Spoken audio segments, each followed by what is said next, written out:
अपनी बाइबल को उठाओ, अपने घुटनों पे आ जाओ या बैठ जाओ और कहो, पिता आज जो वचन मैं सुनने जा रहा हूं वो 100 गुणा फलों को लेके आए।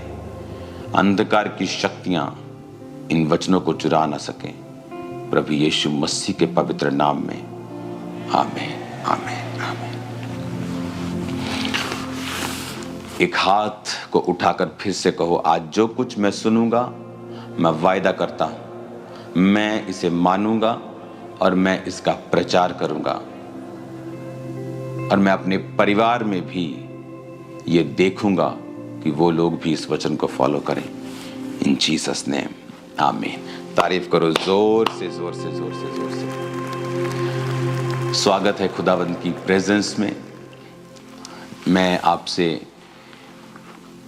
बहुत हजारों किलोमीटर दूर हूं और 2-3 दिन में फिर मेरी फ्लाइट है।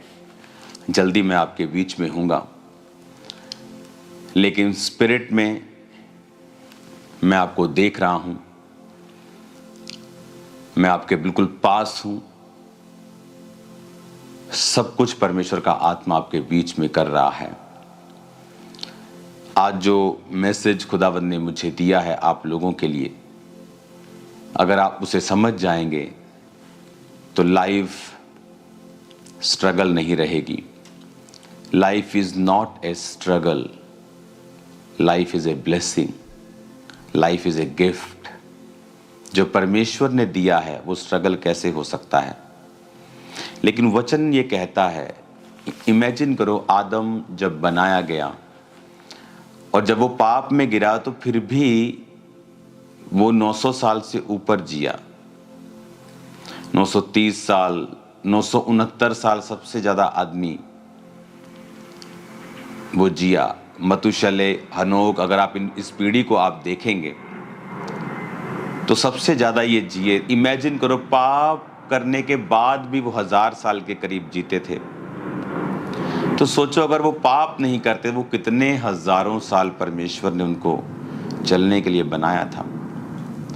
उनका हार्ट 900 साल काम करता रहा, उनकी किडनीज, उनके लीवर, उनका ब्लड सिस्टम, उनके हार्मोन्स, उनकी आंखें। इमेजिन करो कि 900 साल तक कोई डॉक्टर नहीं होते थे तब कि ऐनक लगवा दी आपको।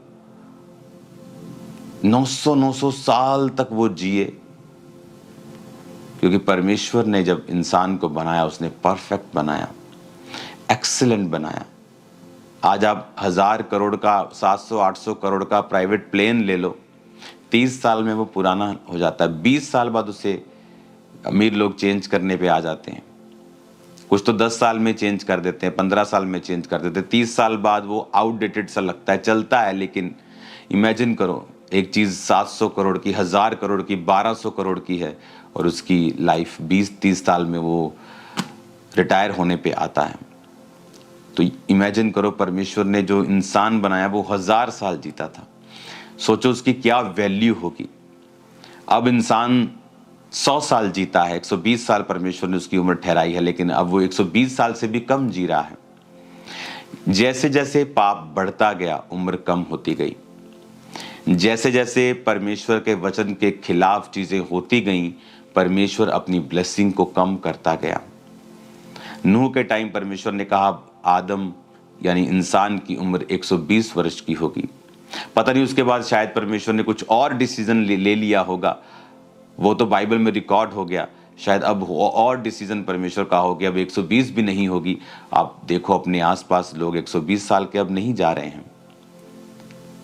बहुत कम दुनिया में लोग हैं जो 100 क्रॉस कर रहे हैं। रीजन परमेश्वर नहीं है, रीजन इज सिन। हम परमेश्वर के वचन से दूर हैं। आज जो चीज मैं आपको दिखाना चाहता हूं उसे आप बड़े ध्यान से समझें। भजन संहिता 38 उसकी एक आयत में लिखा है, हे यहोवा क्रोध में आकर मुझे झिड़क न दे, ना जल जलाहट में आकर मेरी ताड़ न कर। क्योंकि तेरे तीर मुझ में लगे हैं और मैं तेरे हाथ के नीचे दबा हूं। तेरे क्रोध के कारण मेरे शरीर में कुछ भी आरोग्यता नहीं, मेरे पाप के कारण मेरी हड्डियों में कुछ भी चैन नहीं, क्योंकि मेरे अधर्म के कामों में मेरा सिर डूब गया और वो भारी बोझ के समान मेरे सहने से बाहर हो गए हैं। मेरी मूढ़ता के कारण कोड़ों से लगे मेरे घाव बसाते हैं और सड़ गए हैं।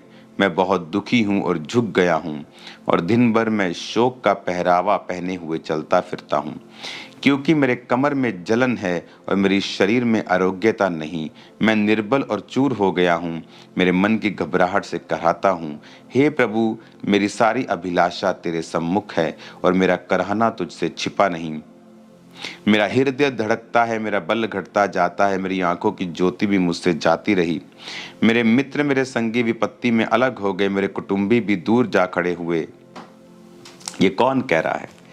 ये दाऊद कह रहा है।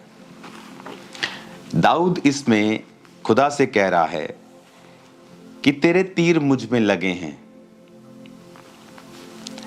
मैं तेरे हाथ के नीचे दबा हूं, मेरे शरीर में कुछ भी अच्छा नहीं, मेरी हड्डियों में चैन नहीं, मैं दुखी हूं, झुक गया हूं, कमर में जलन है, निर्बल हो गया हूं, घबराता रहता हूं, हृदय धड़कता है, हार्ट बीट बढ़ जाती है, बल कम हो गया है, आंखों की ज्योति कम हो गई है और लोग भी मेरे साथ नहीं। इसका रीजन दाऊद ने क्या दिया? इसका रीजन अगर आप देखेंगे 3 आयत में लिखा है, कहता मेरे पाप के कारण मेरी हड्डियों में कुछ भी चैन नहीं। दाऊद की जिंदगी में सब कुछ अच्छा था। जब वो अपनी छत पे टहल रहा था तो उसने एक औरत को नहाते हुए देखा और उसके बाद उसने उसको सुंदर थी वो, उसने उसको देखा और उसको बुलाया, उसके साथ व्यभिचार किया। जब वो प्रेग्नेंट हो गई, उसके पति को मरवा दिया ताकि दाऊद की बेइज्जती ना हो, और परमेश्वर ने अपने नबी को भेजा और कहा कि तूने पाप किया, अब तेरे घर से तलवार कभी भी दूर नहीं होगी। उसको माफी तो मिल गई, लेकिन पाप की सजा जो थी वो खत्म नहीं होती है। माफी अलग चीज है, सजा अलग चीज है। उसको माफी मिली, लेकिन जो सजा थी वो मरते दम तक दाऊद से अलग नहीं हुई। उसके घरों में तलवार चलती रही, उसके अपने बेटे उन्हीं तलवारों से मरते रहे। दाऊद को वो राज्य छोड़कर भागना पड़ा नंगे पांव, जैसा पहले भागता था वो पहाड़ों पर राजा बनने के बाद भी वो उसी कंडीशन पे आ गया। पर दाऊद ने कहा मेरे पाप के कारण, मेरे अधर्म के कामों के कारण मेरा सिर डूब गया, मेरी मूढ़ता के कारण। मूढ़ता, पाप कौन करता है? जो मूढ़ है। दाऊद उस समय पाप में गिरा जबकि राजा लोग युद्ध करने के लिए जाते थे। रिलैक्स हो गया लाइफ में, युद्ध करने का समय था वो। आप कई बारी प्रार्थना छोड़ देते हैं, आपकी लाइफ में सुख आ गए, गाड़ियां आ गई, घर आ गए, उसके बाद आप प्रेयर कम कर देते हैं, छोड़ देते हैं। सुख आ गया, शादियां आ गई, घरों में बड़े बड़े फंक्शन आ गए, आपने प्रार्थना करनी छोड़ दी। और उसी समय जब आप प्रेयर करना छोड़ देते हैं, शैतान उस समय का फायदा उठाता है, क्योंकि आपकी स्पिरिचुअल लाइफ में जो परिपक्वता है या आपकी स्पिरिचुअल लाइफ में जो, जैसे दाऊद की जिंदगी में वो फाइट के लिए नहीं गया, एक रिलैक्सेशन मोड में चला गया। जो प्रेयर है वो आपको सेव करती है, आपके आसपास एक बाड़ा सा, एक गुंबद सा, एक गोला सा बना के रखती है, प्रोटेक्शन का, एक एक कंट्रोल का। आप कंट्रोल कर सकते हैं अपनी लाइफ में, एक प्रोटेक्शन का, कि शैतान आपकी जिंदगी में काम नहीं करता। लेकिन जब आप प्रार्थना को छोड़ते हैं और प्रभु की प्रेजेंस में जाना छोड़ देते हैं, तब शैतान आपको आपके इमोशंस से चलाना स्टार्ट करता है। देन आप वर्ड ऑफ गॉड से नहीं चलते हैं। आप देखते हैं अच्छा सुंदर है, अच्छा पैसा, अच्छा ओके, आप फिर इमोशंस से चलना स्टार्ट करते हैं। और जब आप इमोशंस से चलना स्टार्ट करते हैं, जब आप शरीर से चलना स्टार्ट करते हैं, फीलिंग से चलना स्टार्ट करते हैं, भावनाओं से चलना स्टार्ट करते हैं, वो समय होता है कि जब आप गिरावट की ओर चले जाते हैं। जिस तरह नियोमी और उसका पति जब उसे देखा खाना नहीं है यहाँ खुदा के घर में बैतलहम में, तो वो मोआब की तरफ गए जहाँ जाना सही नहीं था, क्योंकि वो लोग खुदा से दूर थे। इमोशंस, फीलिंग्स, तब आप बाय फेथ नहीं चलते कि नहीं मैं अपने परमेश्वर के प्रेजेंस में रहूंगा, वो खाना दे चाहे ना दे, अगर उसने मुझे बनाया है वो मेरी सप्लाई भी करेगा। लेकिन जब आप फीलिंग से चलते हैं, डर से चलते हैं, घबराहट से चलना स्टार्ट करते हैं, तब शैतान आपकी लाइफ में एंट्री करता है। क्या कहता वो 7 आयत में, कहता मेरी कमर में जलन, शरीर में आरोग्यता नहीं, निर्बल हो गया हूँ, चूर हो गया हूँ, घबराता रहता हूँ। हार्ट बीट बढ़ गई है, घबराहट होती रहती है, मैं निर्बल हो गया हूँ, वीक हो गया हूँ, कमर दुखती है, दुखी हो गया हूँ, झुक गया हूँ, हृदय धड़कता है, बल घटता जाता है, आंखों में ज्योति नहीं है। इसका रीजन क्या था? कहता मेरे अधर्म के कामों में, मेरे पाप के कामों के कारण। वचन कहता है व्यभिचार करने वाला अपने शरीर के खिलाफ पाप करता है। प्रभु के खिलाफ तो वो पाप करता ही है, लेकिन वो अपने शरीर के खिलाफ भी पाप करता है। 2 तरह की परीक्षाएं आप एक विश्वासी के रूप में देखते हैं। एक परीक्षा होती है जैसे दाऊद की जिंदगी में तब थी जब वो भेड़ बकरियों को चराता था। इसीलिए भेड़ बकरियों को चराता था क्योंकि फैमिली में रिजेक्टेड था, इसीलिए रिजेक्टेड नहीं था क्योंकि वो पापी था, वो इसलिए रिजेक्टेड था क्योंकि उसकी बातें उनके साथ मिलती नहीं थी, वो धर्मी था। यूसुफ के जीवन में परीक्षा आई जब वो गड्ढे में गिराया गया, इसलिए नहीं कि वो पापी था, इसलिए कि वो दूसरों से ज्यादा धर्मी था। जब वो बात करता था तो दूसरे चिढ़ते थे, जब वो बात करता था दूसरे चिढ़ते थे। क्यों चिढ़ते थे? क्योंकि जो धर्मी की बातें होती हैं वो दूसरा व्यक्ति जो पापी है, जो शारीरिक है, उसके लिए वो मूर्खता की बातें, उसके लिए वो बेवकूफ़ी की बातें हैं, उसके लिए वो बुद्धिमानी की बात नहीं है। वो सांसारिक रूप में चलते थे और इसीलिए वो उससे नफरत करते थे और उसको गड्ढे में गिराया। एक तो ये परीक्षा है, ये परीक्षा आपके पाप के कारण नहीं, आपकी पवित्रताई और प्रभु में अच्छी तरह से चलने के कारण है। इस परीक्षा के कारण आपके जीवन में दुख नहीं होगा। वो दुख जो आपको लगता है दुख है, वो धीरे धीरे परमेश्वर उसको आनंद में और विक्ट्री में और टेस्टिमनी में बदल देता है, क्योंकि उसी यूसुफ को परमेश्वर ने ट्रेंड किया और फिर वो प्रधानमंत्री की कुर्सी तक पहुंचा। लेकिन जो परीक्षा अधर्म के कामों के कारण और पाप के कारण आई, उसके कारण वो आपको फलवंत नहीं करती बल्कि आपको शर्मिंदा करती है।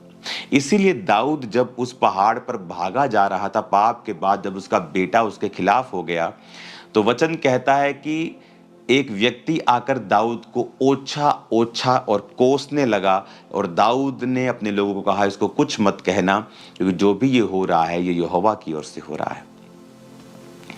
यानी एक ऐसी परीक्षा जो हमने अपने पाप के कारण अपनी जिंदगी में ली है, वो हमें बढ़ाने के लिए नहीं है, बल्कि वो हमें शर्मिंदा करती है, कमजोर करती है, हमारे बल को कम करती है। लेकिन परमेश्वर कहता है कि मैं क्षमा करने वाला परमेश्वर हूं। और जब आप परमेश्वर की ओर फिर से जाते हैं और अपनी लाइफ में अपनी कमियों को रिकॉग्नाइज करते हैं कि ये मेरी जिंदगी में कमी है, और आप उसको छोड़ते हैं और आप परमेश्वर की ओर जाते हैं और परमेश्वर की प्रेजेंस में जाकर आप माफ़ी मांगते हैं और फिर से अपनी ज़िंदगी को आप लाइन पर लेके आते हैं और पाप से निकलते हैं, तो परमेश्वर फिर से आपको आनंद देता है। हालेलुया।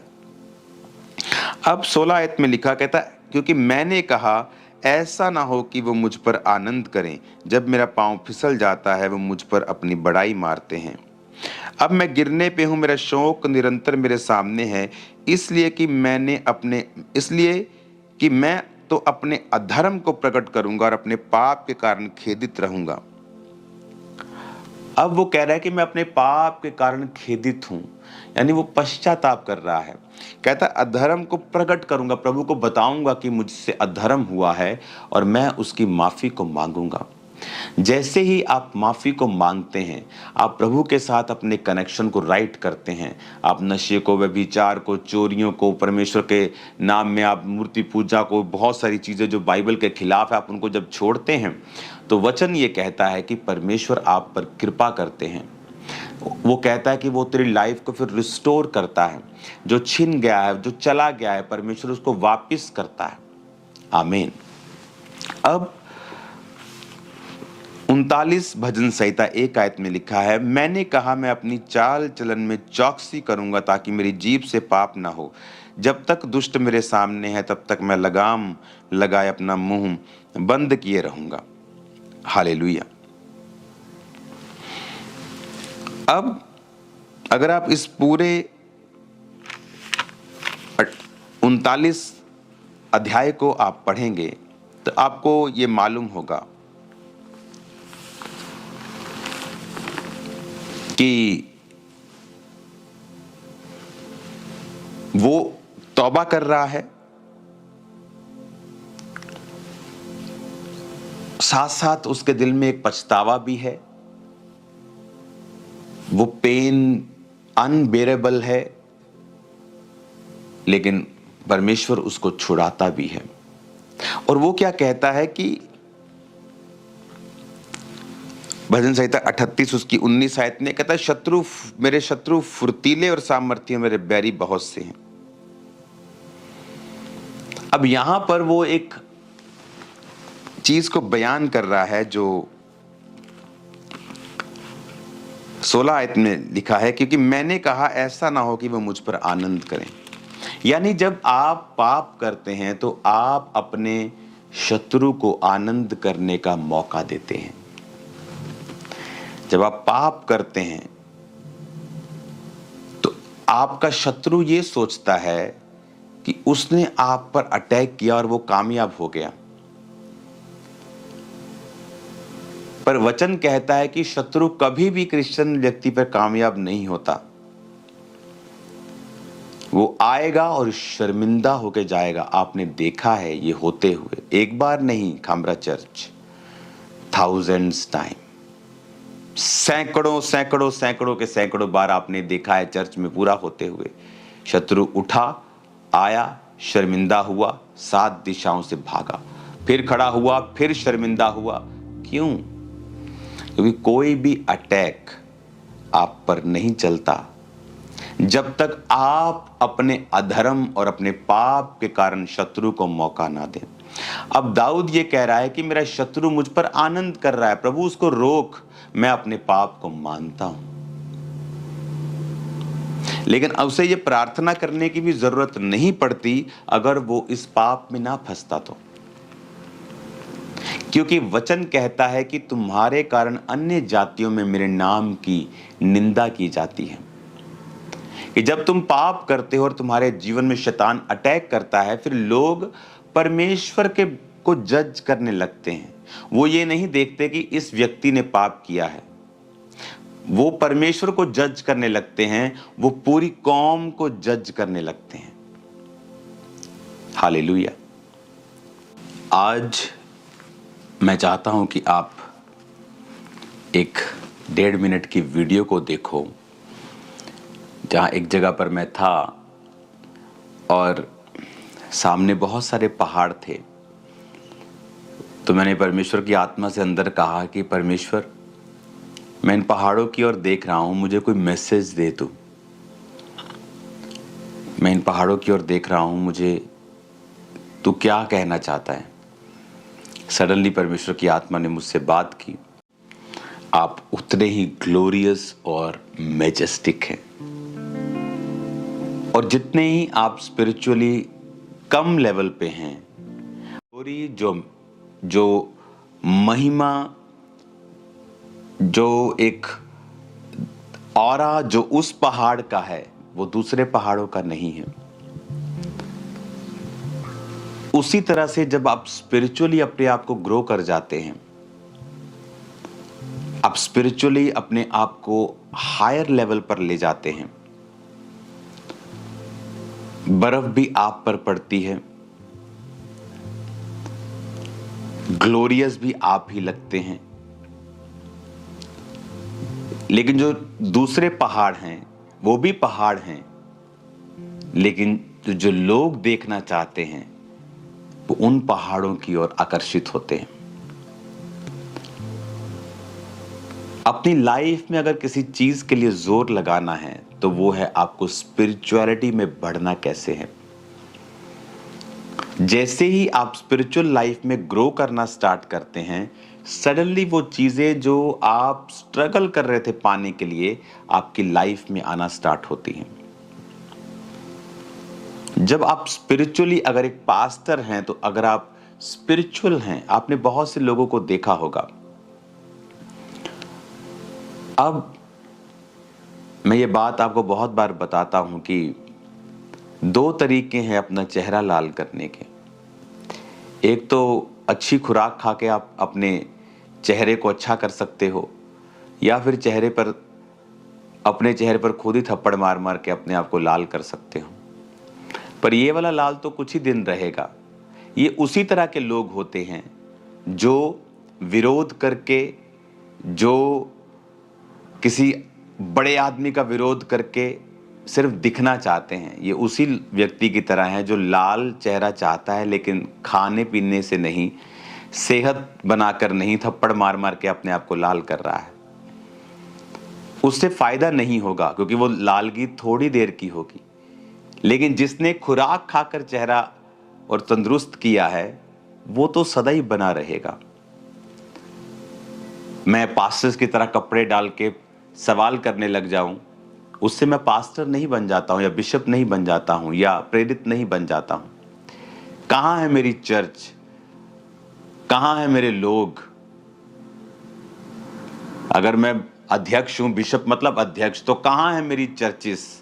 कितने पास्टर्स मैंने इकट्ठा किए, कितने लोग मुझे सुनते हैं? आप सिर्फ नाम के अध्यक्ष हैं, आप सिर्फ नाम के पास्टर्स हैं। काम व्यक्ति का बताता है कितनी रूहें उस आपने बचाई हैं, कितने लोगों को परमेश्वर की ओर आप लेके आए हैं। सिर्फ बात करने से सब कुछ नहीं होता है। ये वो लोग हैं जो सिर्फ अपना चेहरा लाल करना चाहते हैं, दिखना चाहते हैं, पर ऐसी मशहूरी किसी काम की नहीं होती। लेकिन जिन व्यक्तियों ने परमेश्वर के लिए कार्य किया है, जो ये जानते हैं कि हमें स्पिरिचुअलिटी में बढ़ना है, वो स्पिरिचुअल लाइफ में जब बढ़ते हैं, वो खुद ब खुद उनकी लाइफ पर एक ग्लोरी आ जाती है। खुद ब खुद लोग उनकी ओर आकर्षित होते हैं, क्योंकि परमेश्वर ने उनको वो महिमा दी है, उन्हें वो ब्लेसिंग दी है, उन्हें वो अनॉइंटिंग दी है, उन्हें वो अभिषेक दिया है। बहुत से सदूकी फरीसी चिढ़ते थे और शहर में रहते थे और कोई भी उनके पास नहीं आता था। लेकिन यूहन्ना बपतिस्मा देने वाला जंगलों में रहता था और भीड़ उसके पास थी। और यही बेचारे सदूकी और फरीसियों को मुश्किल लगती थी कि ये लोगों का ध्यान अपनी ओर कर रहे हैं, ये हमें फिनिश कर देंगे, हमारा पॉलिटिकल, हमारा सिस्टम सब खत्म हो जाएगा। और इसीलिए वो जीसस क्राइस्ट का भी विरोध करते थे और यूहन्ना का भी विरोध करते थे।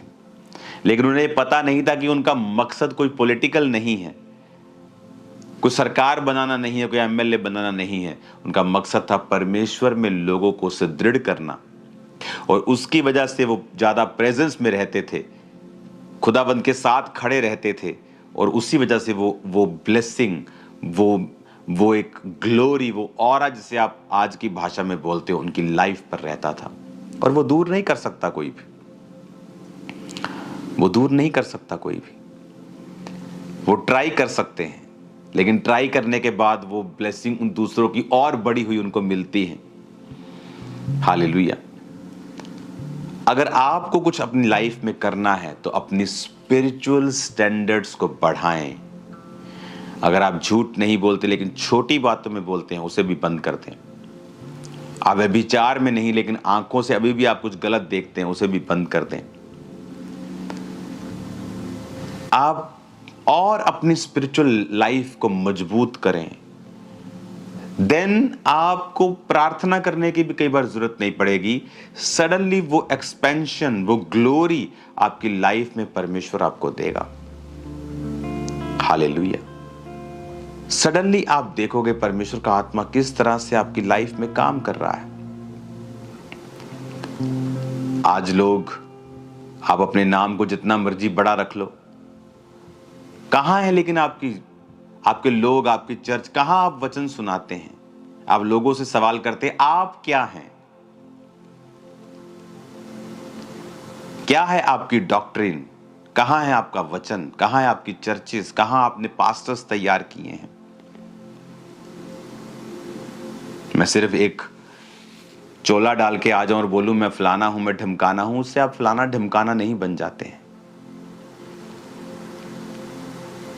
आपके कर्म बताते हैं, आपकी कॉलिंग बताती है, आपने जो काम किए वो बताते हैं। आप एक पास्टर हैं, आप एक बिशप हैं, या आप एक प्रेरित हैं, या आप कौन हैं?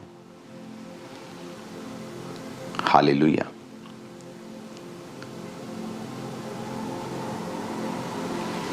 कलीसिया को एक ही बात पर ध्यान देना है कि आपको स्पिरिचुअल लाइफ में ग्रो करना है। जैसे आप स्पिरिचुअल लाइफ में ग्रो करेंगे, सडनली थिंग्स चेंज होंगी। आम पहाड़ का माहौल और एक ऊंचे पहाड़ का माहौल अगर आप जाकर देखेंगे, दोनों में आपको बहुत फर्क दिखेगा। और वही एक व्यक्ति की स्पिरिचुअल लाइफ है। वो किस लेवल पर है, वो सारा माहौल ही चेंज हो जाएगा जब आप हायर लेवल के ऊपर जाएंगे। गैर भाषा बोलें, फालतू की निंदाओं से, चुगलियों से दूर रहें, अपने काम से मतलब रखें, रूहों को बचाएं, पाप से दूर रहें। सडनली आप देखोगे एक बड़े काम को अपनी लाइफ में होते हुए। अपने हाथों को उठाओ, मेरे साथ एक मन हो जाओ। राइट नाउ मैं प्रार्थना करता हूं, अपने हाथों को उठाओ, सब जन खड़े हो जाओ। कि प्रभु यीशु मसीह के पवित्र और सामर्थी नाम में सब अंधकार की शक्तियां, सब दुष्ट आत्माएं, सब रोग की आत्माएं तुम्हारी जिंदगियों को छोड़ के जाती रहें। मैं कमांड करता हूं यीशु मसीह के सामर्थी नाम में, हीलिंग आपकी बॉडी का हिस्सा हो। मैं कमांड करता हूं इन जीसस नेम, हर तरह की बीमारी आपको छोड़ के जाती रहे।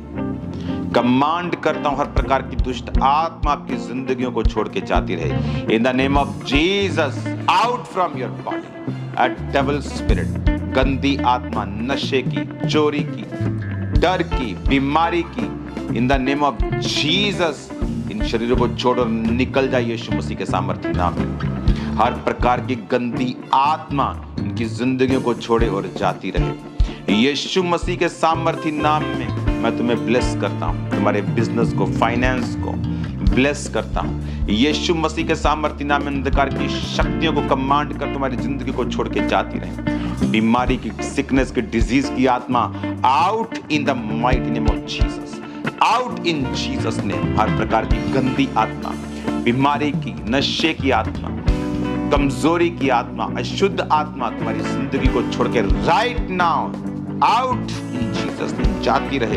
अभी यीशु मसीह के सामर्थ्य नाम कमांड करता हूं, सब प्रकार के रोग, हड्डियों के रोग, सब प्रकार के हड्डियों के रोग, सब प्रकार के एक्सीडेंट जो रोग, हड्डियों के रोग हैं, निकल जाएं यीशु के नाम। Be healed in Jesus name. सब प्रकार के फेफड़ों के रोग, सब प्रकार की आंखों के रोग, कानों के रोग निकल जाएं यीशु के नाम। हार्ट के रोग, लीवर के, किडनीज के, पेट के सारे रोग out in Jesus name. BP, sugar, हर प्रकार के रोग out in the name of Jesus.